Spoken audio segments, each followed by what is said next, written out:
ട്രോട്സ്റ്റേമും ഒപ്ഹോളും രണ്ടിൻ്റെ മീനിങ് എന്നിരുന്നാലും ഓൾദോ എന്നുള്ള മീനിങ് ആണ്. പക്ഷെ നമ്മൾ രണ്ട് രീതിയിലാണ് ഇത് യൂസ് ചെയ്യുന്നത്. ട്രോട്സ്റ്റേം എന്ന് പറയുന്നത് ഒരു ഹൗപ്സാറ്റ്സെ കണക്ടറാണ്. ഒപ്ഹോൾ എന്ന് പറയുന്നത് ഒരു നേബൻസാറ്റ്സെ കണക്ടറാണ്. ട്രോട്സ്റ്റേം അതായത് ഹൗപ്സാറ്റ്സെ കണക്ടറിൻ്റെ എക്സാമ്പിൾ ഏതൊക്കെയാണ്? ദാഹറുണ്ട്, ദാറുമുണ്ട്, ദസ് ഹാൽബർ, ദസ് വേഗൻ, ഇതൊക്കെ ഒരു ഹൗപ്സാറ്റ്സെ കണക്ടറാണ്. ഒപ്ഹോൾ എന്ന് പറയുന്നത് നേബൻസാറ്റ്സെ കണക്ടറാണ്. അതായത് വൈല്, ദസ്, വെന്നൊക്കെ നമുക്ക് ഫെമിലിയർ ആയിട്ടുള്ള കുറേ കണക്ടേഴ്സ് ഉണ്ട്. അപ്പം അതുമായിട്ട് ഒന്ന് ചിന്തിച്ച് കഴിഞ്ഞിട്ടുണ്ടെങ്കിൽ നമുക്കിത് കറക്റ്റായിട്ട് യൂസ് ചെയ്യാൻ പറ്റും. ഹൗപ്സാറ്റ്സ് എന്ന് പറഞ്ഞാൽ എന്താ? ഐഗൻ സ്റ്റാൻഡിഗർ സാറ്റ്സ് ആണ്. എർഗിഫ്റ്റ് അലൈൻസ് ഇൻ, അതായത് സ്വതന്ത്രമായിട്ട് നിൽക്കാൻ കഴിയുന്ന സെൻറ്റൻസുകളാണ് ഹൗപ്സാറ്റ്സിൻ്റെ എക്സാമ്പിൾ ഏതാണെന്നാണ് പറഞ്ഞത്? ട്രോട്സ്റ്റേം. ഇനി ശ്രദ്ധിക്കേണ്ട ഒരു കാര്യം, ഹൗപ്സാറ്റ്സ് യൂസ് ചെയ്ത് നമ്മൾ എഴുതുമ്പോൾ വെർബിൻ്റെ പൊസിഷൻ എവിടെ ആയിരുന്നു? സ്വൈറ്റർ സ്റ്റെല്ലെ. കണ്ടോ? സെക്കൻഡ് പൊസിഷനിൽ വേണം നമ്മൾ വെർബ് പ്ലേസ് ചെയ്യാൻ. സെക്കൻഡ് പൊസിഷനിലല്ലാതെ വെർബ് പ്ലേസ് ചെയ്ത് കഴിഞ്ഞാൽ സെൻറ്റൻസ് തെറ്റിപ്പോവും. അപ്പം അത് നമ്മൾ എപ്പോഴും ശ്രദ്ധിക്കണം, സെക്കൻഡ് പൊസിഷനിലായിരിക്കണം. നോക്കാം. കണ്ടോ? ട്രോട്സ്റ്റേം തൊട്ടടുത്ത് ആരാ ഉള്ളേ? ട്രോട്സ്റ്റേമിൻ്റെ തൊട്ടടുത്ത് വെർബ്. പിന്നെ നമുക്ക് സബ്ജക്റ്റ് എഴുതാം, ഒബ്ജക്റ്റ് എഴുതാം. ഈ രണ്ട് സാധനങ്ങൾ തിരിഞ്ഞു പോയാലും നമ്മുടെ സെൻറ്റൻസ് തെറ്റിപ്പോവും. വെർബും സബ്ജക്റ്റും ചെറുതായിട്ടൊന്ന് തിരിച്ചിടാമെന്ന് മാത്രമേ ഉള്ളൂ. ഒബ്ജക്റ്റിന് പ്രത്യേകിച്ച് ചേഞ്ച് ഒന്നുമില്ല. വെർബും സബ്ജക്റ്റും കോംപ്ലക്സ് സെൻറ്റൻസ് എഴുതുമ്പം, അതായത് ട്രോട്സ്റ്റേം ഇട്ട് ഉപയോഗിച്ച് എഴുതുമ്പം നമുക്ക് തിരിച്ച് വേണം എഴുതാൻ. ഹൗപ്സാറ്റ്സ് കണക്ടറാണിത്. ഇനി നോക്കാം നേബൻസാറ്റ്സ് കണക്ടർ. എന്താണ് നേബൻസാറ്റ്സ് കണക്ടർ? കൻ അലൈൻ കൈനൻ സിൻ എർഗേബൻ, അതായത് ഒറ്റയ്ക്ക് നമുക്ക് മീനിങ് ഒന്നും തരത്തില്ല. നേബൻസാറ്റ്സ് കണക്ടർ എഴുതുമ്പം വേർബിൻ്റെ പൊസിഷൻ എവിടെയാണ്? അമ്മൻ്റെയിൽ. നമുക്ക് കുറേ നേബൻസാറ്റ്സ് അറിയാമല്ലോ. വൈലുണ്ട്, വെന്നുണ്ട്, ഇതൊക്കെ നമ്മൾ യൂസ് ചെയ്തപ്പം വേർബിൻ്റെ പൊസിഷൻ എവിടേക്കാണ് മാറ്റിയത്? End of the sentence. അപ്പം ഇവിടെ നമുക്ക് ഒപ്ഹോളാണ് നമുക്ക് പഠിക്കാനുള്ള മെയിൻ കണക്ടർ. അപ്പം ഒപ്ഹോൾ ചേർത്ത് കഴിയുമ്പം വെർബിൻ്റെ പൊസിഷൻ ലാസ്റ്റിലേക്ക് പോകണം. ഇതെന്ത് തരം കണക്ടറാണ്? നേബൻസാറ്റ്സ് കണക്ടറാണ്.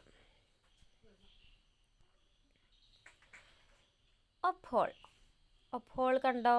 ഒപ്ഹോൾ എഴുതി, സബ്ജക്റ്റ് എഴുതി, ഒബ്ജക്റ്റ് എഴുതി, ലാസ്റ്റ് ഇവിടെ ഇരുന്ന വെർബിനെ ലാസ്റ്റ് കൊണ്ടിട്ടു. സബ്ജക്റ്റ്, വെർബ്, ഒബ്ജക്റ്റ് എന്നിരുന്ന സാധനത്തിനെ സബ്ജക്റ്റ്, ഒബ്ജക്റ്റ്, വെർബ് എന്നാക്കി. ഇത് വേറൊന്നും ചിന്തിക്കേണ്ട, വെർബിനെ എടുത്ത് ലാസ്റ്റിലേക്ക് ഇട്ടാൽ മതി, നേബൻസാറ്റ്സെ കണക്ടർ ആയതുകൊണ്ട്. അപ്പം ഏകദേശം കിട്ടിയെന്ന് വിചാരിക്കണു. ഞാനൊരു സെൻറ്റൻസ് പറയാം. ഇഷ് ബിൻ മ്യൂഡ്, ഇഷ് ഗെയിൻ സ്കീനോ. ഇഷ് ബിൻ മ്യൂഡാണോ ഇഷ് ഗെയിൻ സ്കീനോ എന്നുള്ളതാണോ ഹൗപ്സാറ്റ്സ്? ഇഷ് ബിൻ മ്യൂഡ് എന്നുള്ളതാണ് നേബൻസാറ്റ്സ്. ഇഷ് ഗെയിൻ സ്കീനോ എന്നുള്ളതാണ് ഹൗപ്സാറ്റ്സ്. അപ്പം ഇഷ് ബിൻ മ്യൂഡയുടെ കൂടെയാണ് നമ്മൾ ഒപ്ഹോൾ ചേർത്ത് എഴുതുക. ഇനി ഇഷ് ഗെയിൻ സ്കീനോ എന്നുള്ളത് ഹൗപ്സാറ്റ്സിന് ചേർക്കാനുള്ള സെൻറ്റൻസ്, അതായത് ട്രോട്സ്റ്റേം നമ്മൾ ഇഷ് ഗെയിൻ സ്കീനോയുടെ കൂടെ ആയിരിക്കും ചേർക്കുക. ഇവിടെ രണ്ട് സെൻറ്റൻസ് കണ്ടോ? ഇഷ് ഗേ സുർ ആർബൈറ്റ്, ഇഷ് ബിൻ ക്രാങ്ക്. ഏതായിരിക്കും ഹൗപ്സാറ്റ്സ്, ഏതായിരിക്കും നേബൻസാറ്റ്സ്? ഇഷ് ഗേ സുർ ആർബൈറ്റ് ആണോ ഇഷ് ബിൻ ക്രാങ്ക് ആണോ? ഇഷ് ബിൻ ക്രാങ്ക് ആയിരിക്കും അല്ലേ നേബൻസാറ്റ്സ്. കാരണം എന്താ? ഞാൻ ജോലിക്ക് പോകുന്നു എന്നുള്ളതല്ലേ മെയിൻ സെൻറ്റൻസ്. അല്ലാതെ എനിക്ക് അസുഖമാണെന്നുള്ളത് ഒരു റീസൺ അല്ലേ, അല്ലെങ്കിൽ ഒരു കണ്ടീഷൻ അല്ലേ? മെയിനായിട്ടുള്ള കാര്യം എന്താ? ഞാൻ ജോലിക്ക് പോകുന്നു എന്നുള്ളതാണ് അവിടുത്തെ മെയിൻ കാര്യം. പക്ഷെ ഒരു എക്സ്ക്യൂസ് പറയുന്നതാണ് ഇഷ് ബിൻ ക്രാങ്ക് എന്നുള്ളത്. ഓക്കെ, അപ്പം ഹൗപ്സാറ്റ്സും നേബൻസാറ്റ്സും കിട്ടി. നമ്മളിനി പഠിക്കാൻ പോകുന്നത്, ആദ്യം പഠിക്കുന്നത് ട്രോട്സ്റ്റേം എങ്ങനെ എഴുതാമെന്ന്. ട്രോട്സ്റ്റേം ഹൗപ്സാറ്റ്സിൻ്റെ കൂടെ എഴുതും, വെർബ് സെക്കൻഡ് പൊസിഷനിൽ എഴുതും. എപ്പോഴും നേബൻസാറ്റ്സ് ഫ്രണ്ടിൽ വരണം. നേബൻസാറ്റ്സ് ഫ്രണ്ടിൽ വന്നു രണ്ട് രീതിയിൽ എഴുതാം. ഒന്നെങ്കിൽ നമുക്ക് കോംപ്ലക്സ് ആയിട്ട് ഒറ്റ സെൻറ്റൻസ് എഴുതാം. ഒറ്റ സെൻറ്റൻസിൽ എഴുതുമ്പം കോമ യൂസ് ചെയ്യുക. ട്രോട്സ്റ്റേമിൻ്റെ ടി സ്മോൾ ലെറ്റർ എഴുതുക. ഗേ ഇഷ് സുർ ആർബൈറ്റ്, തൊട്ടടുത്ത് വെർബ് വരണം എന്ന് മാത്രം ശ്രദ്ധിച്ചാൽ മതി. തൊട്ടടുത്ത് വെർബ് വരണം. ഇനി 2 സെൻറ്റൻസ് ആയിട്ട് എഴുതുകയാണെങ്കിൽ നേബൻസാറ്റ്സ് കംപ്ലീറ്റ് ചെയ്യുക. ട്രോട്സ്റ്റമിൻ്റെ ടി നമുക്ക് ഓൾറെഡി അറിയാം, ഒരു സെൻറ്റൻസ് സ്റ്റാർട്ട് ചെയ്യുമ്പോൾ ടി ക്യാപിറ്റലിൽ എഴുതാൻ പാടുള്ളെന്ന്. ഏതക്ഷരമാണെങ്കിലും നമ്മൾ ക്യാപിറ്റലിൽ എഴുതത്തുള്ളൂ. അപ്പോൾ ട്രോട്സ്റ്റമിൻ്റെ ടി ക്യാപിറ്റൽ എഴുതുക. എവിടെ എങ്ങനെ എഴുതിയാലും തൊട്ടടുത്ത് ആരുണ്ടായിരിക്കണം? വെർബ് ഉണ്ടായിരിക്കണം. അത് ഇമ്പോർട്ടൻ്റാണ്. ഇനി നമുക്ക് ഒപ്ഹോൾ നോക്കാം. ഒപ്ഹോൾ എന്ത് തരം കണക്റ്ററാണ്? നേബൻസാറ്റ്സ് കണക്റ്ററാണ്. അതുകൊണ്ട് നമ്മൾ ഇഷ് ബിൻ ക്രാങ്ക് എന്നുള്ള സെൻറ്റൻസിൻ്റെ കൂടെ ചേർക്കത്തുള്ളൂ. ഈ ഒപ്ഹോൾ ചേർത്ത് കഴിഞ്ഞിട്ടുണ്ടെങ്കിൽ വെർബ് എവിടെ പോവും? ലാസ്റ്റ് പോവും. ഇവിടെ ബിൻ എന്താ? സൈൻ വെർബിൽ ഇഷിൻ്റെ കോൺജുഗേഷനാണ് ബിൻ എന്ന് പറയുന്നത്. ഇഷ് ബിൻ ദു ബിസ്റ്റ് അല്ലേ? അപ്പം ഒപ്ഹോൾ ചേർത്തു, ഇഷ് എഴുതി, ക്രാങ്ക് എഴുതി, പിന്നെ നമ്മൾ ബിൻ എഴുതി. 2 രീതിയിൽ എഴുതാം.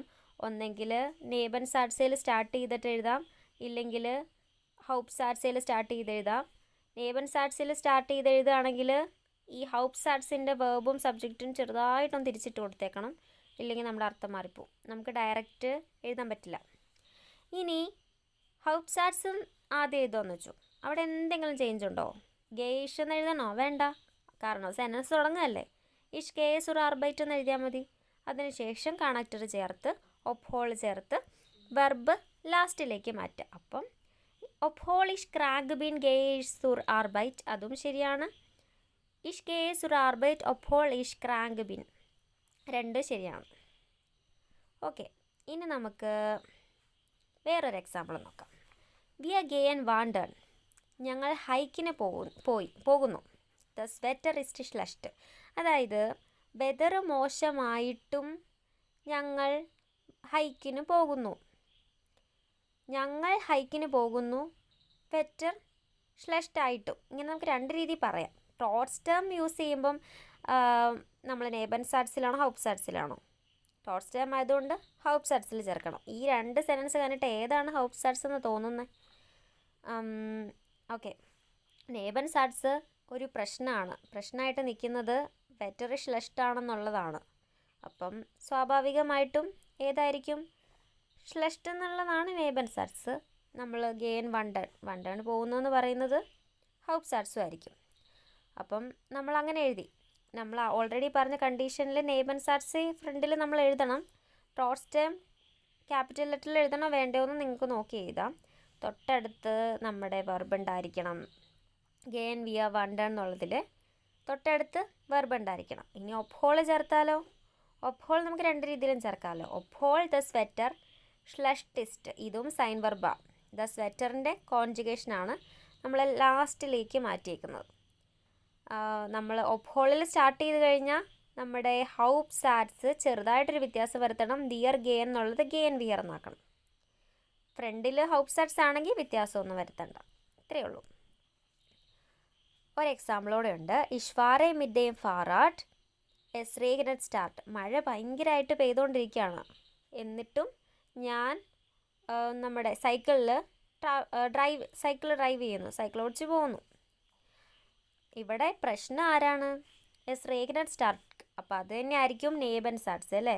മറ്റേത് ഹൗപ്സാറ്റ്സയുടെ കൂടെ ട്രോട്സ്റ്റം കണക്ട് ചെയ്യുന്നു. നേബൻസാറ്റ്സ് ആദ്യം എഴുതുന്നു. എസ് റേഗനറ്റ് സ്റ്റാർട്ട്, ട്രോട്സ്റ്റം, ഫാറേയിഷ് മിഡ്ഡേയും ഫാറാട്ട്. ട്രോട്സ്റ്റം ക്യാപിറ്റലിൽ ടി എഴുതുക, ഫാറേയിഷ്തേയും ഇഷ് മിഡ്ഡേയും ഫാറാട്ട്. ഈ ഫാറേ എന്ന് പറയുന്നതിൻ്റെ കൂടെ നമ്മൾ എന്തിലാണ് നമ്മൾ ഡ്രൈവ് ചെയ്യുന്നതെന്നുള്ളത് പറയാൻ വേണ്ടിയിട്ട് മിറ്റ് എന്നുള്ള പ്രപ്പോസിഷനാണ് യൂസ് ചെയ്യുക. അതുകൊണ്ടാണ് ഫാറേ മിഡ്ഡേയും ഫാറാടെന്ന് പറയുക. ഫാറൻ എന്ന് പറയുന്നതിൻ്റെ പ്രപ്പോസിഷനാണ് ഡ്രൈവ് ചെയ്യുക എന്നുള്ളതാണല്ലോ ഫാറൻ. ഇപ്പോൾ ബസ്സിലാണെങ്കിൽ മിറ്റ് ദേം ബുസ് എന്നേ പറയത്തുള്ളൂ. അങ്ങനെയാണ് വ്യത്യാസം വരിക കേട്ടോ.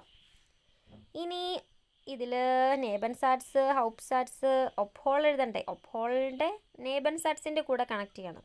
അപ്പോൾ നേബൻസാറ്റ്സ് എസ് റേഗനറ്റ് സ്റ്റാർക്ക്, ഒപ്ഹോൾ എസ് സ്റ്റാർക്ക് റേഗനറ്റ്. ഇവിടെ റേഗനറ്റ് പെയ്യുന്നു മഴ പെയ്യുന്നു എന്നുള്ളതിൽ റേഗനറ്റ് ആണ് വെർബ്. നമുക്ക് പെട്ടെന്ന് നോക്കുമ്പോൾ റേഗനറ്റ് എന്ന് പറഞ്ഞാൽ മഴ എന്നാണെന്ന് തോന്നും, പക്ഷെ മഴ അല്ല. നമുക്ക് അത് നൗണാണെന്ന് തോന്നാനുള്ള ചാൻസ് ഉണ്ട്. പക്ഷേ റേഗനറ്റ് എന്ന് പറഞ്ഞാൽ പെയ്യുന്നു എന്നുള്ള മീനിങ്ങാണ്, മഴ പെയ്യുന്നു, അതൊരു വെർബാണ്. അതുകൊണ്ടാണ് നമ്മളത് ലാസ്റ്റിലേക്ക് എഴുതിയേക്കുന്നത്. പിന്നെ ഫാറേ ഇഷ് എന്നാക്കണം. ഇഷ് ഫാറേ എന്ന് എഴുതരുത്, ഫാറേ ഇഷ്. mit dem Fahrrad. ഇവിടെ കോമയാണ് വന്നേക്കുന്നത്. നമുക്ക് ടോർസ്റ്റേമിൽ ഫുൾ സ്റ്റോപ്പ് ഇട്ട് എഴുതാൻ പറ്റുന്ന പോലെ ഒപ്ഹോൾ ഇട്ട് നമ്മൾ എഴുതുന്നില്ല. നമ്മൾ ഹൗപ്സാറ്റ്സ് കംപ്ലീറ്റ് ചെയ്യുന്നു, എന്നിട്ട് നമ്മൾ നെയ്ബൻസാറ്റ്സിൽ നമ്മുടെ കണക്റ്റർ യൂസ് ചെയ്യുന്നു, വെർബ് ലാസ്റ്റിലേക്ക് മാറ്റുന്നു. ഇനി നമുക്ക് ലെറ്റ്സ് ഡു എന്തെങ്കിലും കുറച്ച് എക്സസൈസ് നോക്കാം. ഇഷ് ബിൻ മ്യൂഡ് ഡാഷ് ഗേയെ ഇഷ് യോഗൻ ഡാഷ് സി ആങ്സ്റ്റ് ഹാർട്ട് സ്പ്രിസ്റ്റ് സി ഫോർ പബ്ലിക്കും ഡാഷ് എസ് കാൾട്ടിസ്റ്റ് ഷിമ്മെ ഇഷ്. ഇത് നോക്കിയിട്ട് ആദ്യത്തേത് ഏതാണെന്ന് നിങ്ങൾക്ക് മനസ്സിലാവുന്നുണ്ടെങ്കിൽ അത് എഴുതി നോക്കാം കേട്ടോ. ഇതിൽ വേർബിൻ്റെ പൊസിഷൻ നോക്കിക്കഴിഞ്ഞാൽ തന്നെ നമുക്ക് ഒപ്ഹോളാണോ ടോർസ്റ്റേം ആണോ എന്ന് കിട്ടും. പിന്നെ നമുക്ക് അങ്ങനെ അല്ലെങ്കിൽ സെൻറ്റൻസ് നോക്കിയിട്ട് നെയ്ബൻസാറ്റ്സ് ആണോ ഹൗപ്സാറ്റ്സ് ആണോ നോക്കിക്കഴിഞ്ഞാൽ നമുക്ക് കിട്ടും. ഓക്കെ, അത്രേ ഉള്ളൂ.